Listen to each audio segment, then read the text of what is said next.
매일 성경 묵상을 돕는 해설 가이드입니다. 안녕하세요. 묵상 코치입니다. 함께 읽고 나눌 말씀은 역대상 14장 1절에서 17절까지 말씀입니다. 역대상 14장은 예루살렘에 다윗성을 지은 이야기와 예루살렘에서 얻은 자녀 명단, 블레셋과의 전투에서 이긴 이야기입니다. 평행 본문인 사무엘서에서는 이 본문이 법궤를 예루살렘으로 옮기는 이야기 앞에 위치하였는데 여기서는 법궤 이야기 사이에 들어가 있습니다. 그 이유는 역대기에서는 다윗이 비록 법궤를 옮기는 것은 실패했지만 여전히 하나님께서 오베데돔에게 복을 주신 것처럼 다윗에게도 복을 주고 계시다는 것을 나타내기 위해서입니다. 1절에서 2절은 다윗 궁전 건설 이야기입니다. 역대상 14장은 사무엘하 5장 11절에서 25절과 평행 본문입니다. 사무엘서에서는 다윗성을 짓고 블레셋과의 전투에서 승리하면서 왕권이 완전히 굳건해졌을 때 법궤를 예루살렘의 다윗성으로 가져오려고 합니다. 반면에 역대기에서는 이 이야기가 1차로 법궤 운반이 실패하고 2차로 법궤를 다윗성으로 가져오는 이야기 사이에 위치합니다. 시간적으로 보면 법궤가 오베데돔의 집에 있는 사이에 다윗성도 짓고 전쟁도 한 것이 되는데 이것은 불가능한 해석입니다. 역대기의 배열은 연대기적 배열이라기보다는 신학적 배열입니다. 1절에서 두루왕 히람이 다윗 성전을 지을 수 있도록 사람들과 재료들을 보내주며 다윗의 동맹자로 그려집니다. 히람은 후에 솔로몬이 예루살렘 성전을 지을 때도 모든 물품과 사람들을 지원한 중요한 인물입니다. 동맹관계에서 얻은 지지와 호의는 다윗이 백성뿐 아니라 이방 민족에게서도 인정과 존경을 받고 있다는 것을 보여줍니다. 2절은 두루왕 히람의 인정과 지지를 통해 다윗은 여호와께서 자신을 이스라엘 왕으로 삼았다는 것과 이스라엘 백성이 높임을 받게 하기 위해 다윗의 왕궁을 건설했다는 사실입니다. 사무엘서와 비교할 때 2절에서 역대기 저자는 높이라는 단어를 집어넣어 다윗 왕국의 명성이 높아진 것을 더욱 강조하고 있습니다. 3절에서 7절은 다윗이 예루살렘에서 낳은 자녀에 대해서 말합니다. 이 단락은 다윗이 예루살렘에서 낳은 자녀들로 13명의 이름이 언급됩니다.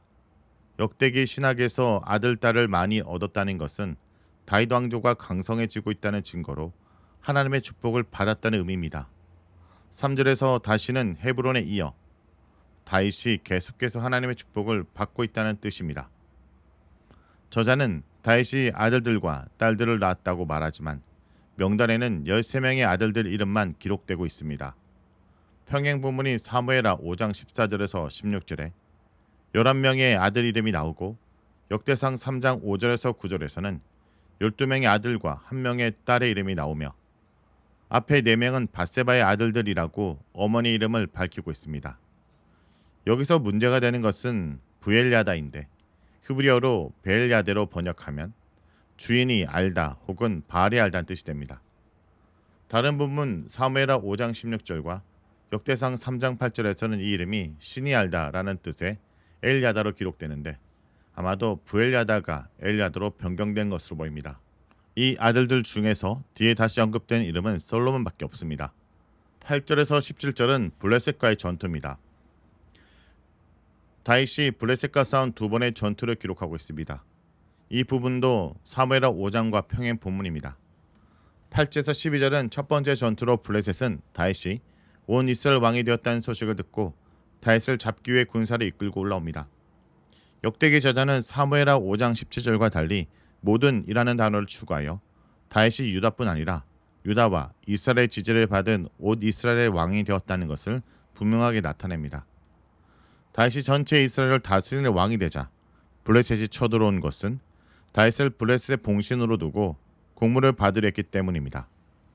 사무엘서에서 따르면 다윗은 사울에게 쫓길 때 블레셋의 가드완 아기스에게 의탁하였고 그 밑에 용병으로 있었습니다. 다윗이 헤브론에서 유다 왕이 되었을 때도 여전히 블레셋의 봉신으로서 있었을 것입니다. 그런데 이제 온 이스라엘 왕이 된 다윗이 블레셋으로부터 독립하려고 하자 블레셋은 다윗을 자신의 봉신으로 두려고 대규모 군대를 파견합니다. 당시 블레셋은 이스라엘보다 강성했기 때문에 블레셋은 무력으로 다윗을 제압할 수 있다고 생각했을 것입니다. 8절에서 모든 블레셋이라는 표현은 대규모 군대가 쳐들어왔다는 것을 의미합니다. 블레셋 군대가 쳐들어왔다는 소식에 다윗도 군사를 소집해서 나옵니다. 그러는 사이 블레셋은 느바임 골짜기를 기습해 점령해버립니다. 느바임 골짜기는 베들레헴에서 예루살렘 방향으로 있는 골짜기로 예루살렘에서 멀지 않는 곳에 있어서 이들의 기습은 매우 위협적입니다. 매우 긴박하고 두려운 상황 속에서 다윗은 하나님께 블레셋을 치러 올라가도 될지 그리고 그들을 하나님께 자신의 손에 넘겨주실지 묻습니다. 전쟁을 앞두고 하나님께 묻는 것은 전쟁이 여호와의 손에 달려있음을 의미하는 것으로 여기서 여호와의 전쟁 모티브가 등장합니다. 이 물음에 하나님께서는 다윗이 전쟁을 하러 올라가도록 하시고 그들을 다윗 손에 넘기시겠다라는 승리의 약속을 주십니다. 전체적으로 이스라엘이 열세이지만 다윗은 하나님의 약속을 받고 군대를 이끌고 블레셋과 전쟁하기 위해 올라갔고 거기서 블레셋을 물리칩니다. 다윗은 자신의 손을 통해 하나님께서 물을 산산히 흩어버리시는 것처럼 대적을 흩으셨다고 고백합니다. 이를 통해 다윗은 이 전쟁이 하나님의 전쟁이었다고 고백합니다. 여기서 흩다라는 단어는 13장에서 웃사를 죽이시는 장면에서 나온 페레츠입니다. 13장에서 웃사를 갑작스럽게 죽이신 것처럼 블레셋 군대도 갑작스럽고 놀란 개입으로 산산히 부수셨다는 의미입니다. 다윗은 그곳 이름을 바알브라심으로 불렸는데 그것은 산산이 부서진 주인입니다. 여기서 바알이라는 단어가 그대로 사용되고 있습니다. 전쟁에 진 블레셋 사람들은 자신들의 우상을 그곳에 버리고 도망갔습니다. 고대 전쟁에서 전쟁터에 자신들이 섬기는 신상을 들고 나와 전쟁의 승리를 기원하는데 그들의 우상이 전쟁터에 버려졌다는 것은 블레셋이 전쟁에 져서 블레셋의 신들이 버려졌고 결국 다윗의 완전히 불타 없어지게 되었다는 뜻입니다. 이것은 세 가지를 의미하는데 첫째, 여호와께서 블레셋이 섬기는 신들보다 훨씬 우월하시다는 것입니다. 여호와 앞에 감히 대적할 수는 없습니다. 둘째, 이 신들은 불에 태우면 사라지는 인간이 만든 물건일 뿐이라는 것입니다. 셋째는 다윗이 이스라엘 땅에서 우상을 제거했다는 것입니다. 사무엘하 5장에서는 그냥 제거했다 말할 뿐 우상들을 불태우는 장면이 없는데 역대기 저자는 우상을 불태웠다 말함으로써 다윗이 이스라엘 땅에서 우상을 철저하게 제거했다는 것을 강조합니다. 블레셋과의 두 번째 전투로 블레셋이 다시 군대를 이끌고 르바임 골짜기로 쳐들어옵니다. 역대기에선 생략되었지만 사무엘하 5장 22절에서는 군대가 골짜기에 가득하다 묘사합니다. 이때도 다윗은 전쟁을 할지에 대해 여호와께 물어보았고 이번에는 하나님께서 전쟁을 어떤 방식으로 해야 할지 알려주십니다. 하나님께서는 블레셋 군대 뒤쪽에 있는 뽕나무 밭에 매복하고 있다가 뽕나무 골짜기에서 걸음 걷는 소리, 즉 뽕나무 잎들이 서로 부딪혀 바스락거리는 소리가 나면 공격하라 말씀하십니다. 이때 여호와께서 앞서 나가 블레셋 군대를 치시겠다고 약속하십니다. 이번에도 여호와께서 참전하시는 여호와의 전쟁인 것입니다. 다윗은 하나님의 명령에 따라 전쟁을 하였습니다. 이런 다윗의 모습은 왕이자 사령관이신 여호와를 충실하게 따르는 부하로 그가 여호와의 충실한 종이라는 것을 잘 그려주고 있습니다. 다윗은 블레셋 군대를 쳐서 기본에서부터 게셀까지 이르게 됩니다. 사무엘하 5장 25절에서는 기브온이 개바라고 언급되지만 지리상으로 볼 때 역대기의 기브온이 더 적합합니다.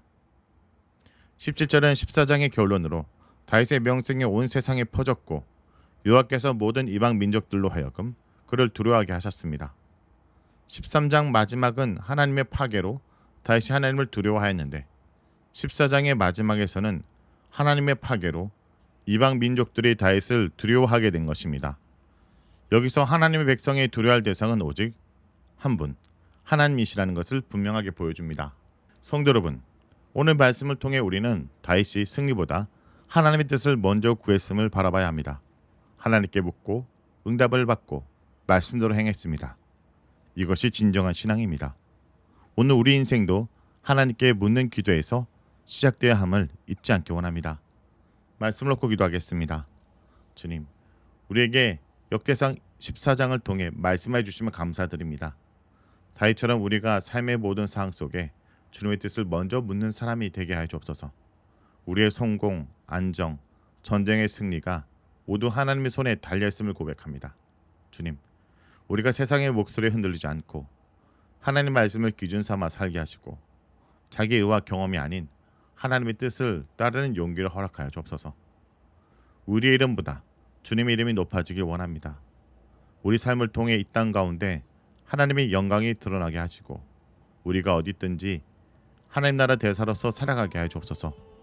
예수님의 이름으로 기도드립니다.